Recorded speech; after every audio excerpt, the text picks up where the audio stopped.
Hello guys, आप सभी का स्वागत है आप ही के अपने channel B R Uday classes पे। और आज के इस वीडियो में हम लोग करने वाले हैं क्लास 10th केमिस्ट्री चैप्टर 1 के सब्जेक्टिव क्वेश्चन को। इस वाले जो चैप्टर है केमिस्ट्री का, इसका हमने थ्योरी वाला पार्ट, ऑब्जेक्टिव क्वेश्चन सब कुछ कर लिया है। चैनल पे वीडियो है, अगर आपने नहीं देखा है तो जा करके देख सकते हो। तो अब बारी है इसके सब्जेक्टिव क्वेश्चन को। और ये जो क्वेश्चन है ये 2 नंबर के आते हैं एग्जाम में। तो इस वीडियो को देखने के बाद आप लोग को 2 नंबर वाले क्वेश्चन का टेंशन खत्म हो जाएगा। तो चलिए इस वीडियो को स्टार्ट करते हैं। तो पहला जो अपना क्वेश्चन है वो ये है कि रासायनिक समीकरण क्या है। तो यहाँ पे आपको ये पूछा गया है कि रासायनिक समीकरण जो होता है वो है क्या, एक्चुअल में उसका परिभाषा क्या है, आप लोग उसकी परिभाषा को बताइए।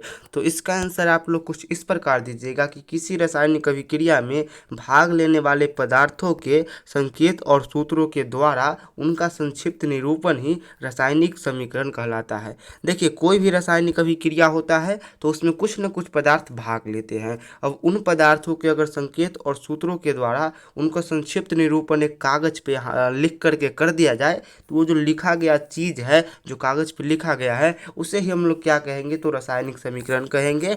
होप कि आप लोग को पहला क्वेश्चन समझ में आ गया होगा। उसके बाद दूसरा क्वेश्चन ये है कि संतुलित समीकरण किसे कहते हैं।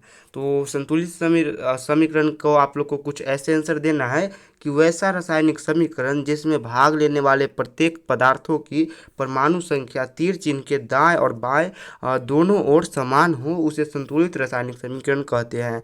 जैसे कि देखिए, कोई भी रासायनिक अभिक्रिया होता है, उसमें तीर चिन्ह के दाईं तरफ भी कुछ पदार्थ होती है और तीर चिन्ह के बाईं तरफ भी कुछ न कुछ पदार्थ होती है। अब इन जो दोनों पदार्थ होती है, इन दोनों पदार्थों के में से बहुत सारा पदार्थ होता है। तो इनमें सभी पदार्थों के, यानी कि प्रत्येक पदार्थों के अगर परमाणु संख्या समान रहे तो हम लोग क्या कहेंगे, इस वाले समीकरण को संतुलित रासायनिक समीकरण कहे। और वही परमाणु संख्या अगर अलग अलग रहे तो हम लोग इसको असंतुलित रासायनिक समीकरण कहते हैं।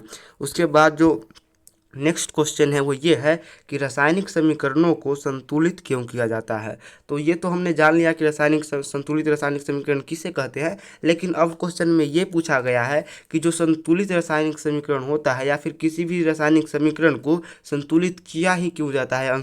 असंतुलित भी तो हम लोग छोड़ सकते हैं, लेकिन संतुलित ही क्यों किया जाता है। तो उसका आंसर आप लोग कुछ ऐसे देना कि द्रव्यमान संरक्षण सिद्धांत के अनुसार हम जानते हैं कि द्रव्यमान को न तो नष्ट किया जा सकता है और न ही उत्पन्न। तो अगर हम रासायनिक समीकरण को संतुलित न करें तो द्रव्यमान संरक्षण सिद्धांत का पालन नहीं करता है। अतः रासायनिक समीकरण को संतुलित करना आवश्यक है। देखिए, द्रव्यमान संरक्षण एक सिद्धांत है और इस सिद्धांत के अनुसार हमें ये पता है कि द्रव्यमान को ना तो नष्ट किया जा सकता है और न ही उसको उत्पन्न किया जा सकता है। तो अगर हम लोग रासायनिक समीकरण को संतुलित न करें तो ये जो पूरा का पूरा सिद्धांत है, ये इस पूरा का पूरा सिद्धांत का पालन ही नहीं करता है, पूरे के पूरे सिद्धांत का खंडन कर देता है। तो ऐसा तो नहीं चलेगा कि हम लोग इसका खंडन होने दें। इसीलिए हम लोग क्या करते हैं, समीकरण को संतुलित कर देते हैं। तो होप कि आप लोग को ये क्वेश्चन भी समझ में आ गया होगा। उसके बाद चौथा नंबर क्वेश्चन ये है कि संयोजन अभिक्रिया क्या है। तो वैसी रासायनिक अभिक्रिया जिसमें दो या दो से अधिक पदार्थ परस्पर संयोग कर, संयोग मतलब होता है जुड़ना, यानी कि परस्पर जुड़कर अपने से भिन्न गुण वाला एक नए पदार्थ का निर्माण करता है। तो होप कि ये तो आप लोग को समझाने की जरूरत है नहीं, क्योंकि ये तो हमने ऑलरेडी कर ही रखा है। उसके बाद जो नेक्स्ट है वो ये है कि ऊष्माक्षेपी और ऊष्माशोषी अभिक्रिया से आप क्या समझते हैं। तो सबसे पहले आंसर में आप लोग को ये लिखना है एक लाइन कि ये दोनों अभिक्रिया एक दूसरे के विपरीत होती है। यानी कि ऊष्माक्षेपी और ऊष्माशोषी ये दोनों जो अभिक्रिया है ये एक दूसरे के उल्टे होते हैं, ठीक है। और उसके बाद आप लोग को सबसे पहले ऊष्माशोषी अभिक्रिया लिखना है, या फिर ऊष्माक्षेपी भी आप लोग सबसे पहले लिख सकते हो। और ऊष्माशोषी में आप लोग को ऊष्माशोषी का भी परिभाषा लिखना है, और ऊष्माक्षेपी में आप लोग को ऊष्माक्षेपी का अभिक्रिया लिखना है। तो अभिक्रिया क्या है, तो परिभाषा क्या है वो आप लोग को मैं बता देता हूँ। तो परिभाषा ये है कि वैसी रासायनिक अभिक्रिया जिसके घटने के दौरान ऊष्मा का ह्रास, यानी कि ऊष्मा की कमी हो, उसे ऊष्माशोषी अभिक्रिया कहते हैं।